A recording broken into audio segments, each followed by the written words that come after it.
It's time to learn from Sweden.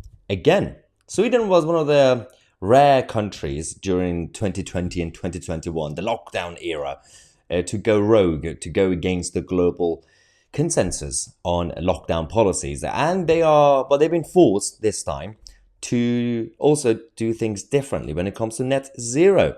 It's brilliant because somehow their system works better in terms of the consent from the general public. So we know that as a nation, they are more liberal, even more liberal than we are, but they are also very financially, fiscally conservative. So Sweden are going to be cancelling their renewable energy targets, so their proper key net zero targets that they had. And this is going to be quite interesting. So Net Zero Watcher reported this, and they also commented on what's going on. Basically, they've decided to go with clean energy rather than the net zero nonsense. Basically, that means they're going to be prioritizing nuclear, cheap, safer, and obviously smaller nuclear plants than the just fully renewable. So there's this massive targets going around the world to make these countries just fully renewables. So wind and solar and all this. And that is the priority. And the European Union are pushing for that as well. But Sweden have said, well, we've looked at our numbers. It's just not sustainable. So we're going to go our own way, and you guys better follow us. The Net Zero Watch said this change of policy signals a major change of emphasis that puts Sweden back on track to base its society on nuclear energy.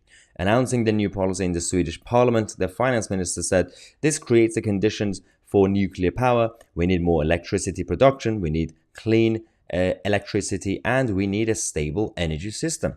Now, the Swedish decision is an important step in the right direction, obviously acknowledging the fact that wind and solar are not stable, and it's also because they know when it comes to elections they'll be in trouble.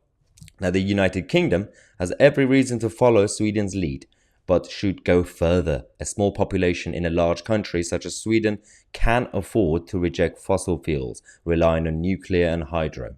We know that, and biomass. But the UK and other substantial industrialized their economies need to face the facts and understand that only a gas to nuclear pathway is viable to remain industrialized and competitive. So the Net Zero Watch's energy director, Dr. John Constable, said, living close to Russia focuses the mind, and the Swedish people not only wish to join NATO, but also to ground their economy in an energy source, nuclear, that is physically sound and secure, unlike renewables, which are neither. For the time being, the UK government continues to live in a fantasy of their own making, but we are coming to the end of the green dream. Yes, the tide is definitely turning, and we have been winning small battles. Obviously, the bigger challenge is the wider global consensus on this, because there are still crazy ideas coming out of Davos every single year when these guys meet in Davos at the World Economic Forum. The European Union have regular summits on these issues. Greta Thunberg keeps writing books. So we have to challenge all this. But the tide is definitely turning because there are new alternative options. And people are now finally talking about not just nuclear, but actually extracting shale gas in a safe way. And we know that technology is improving. We can actually, and when you still have coal in your country, then you can actually do it in a cheap way while you are improving the clean energy sources like nuclear. Then do it. There's a cost of living crisis. There's an energy security crisis. You cannot abandon all options. So the SNP in Scotland, yay, have also been urged to follow Sweden's nuclear ambition and scrap their 100% renewable energy target. So in Scotland, like a lot of these countries, especially in the European Union, they also have the same target that Sweden had until now. 100% renewable energy, net zero, literally net zero. And considering that the SNP are obsessed with the Scandinavians and Nordic countries and all these guys, and they say we are close to them, they are our ancestors.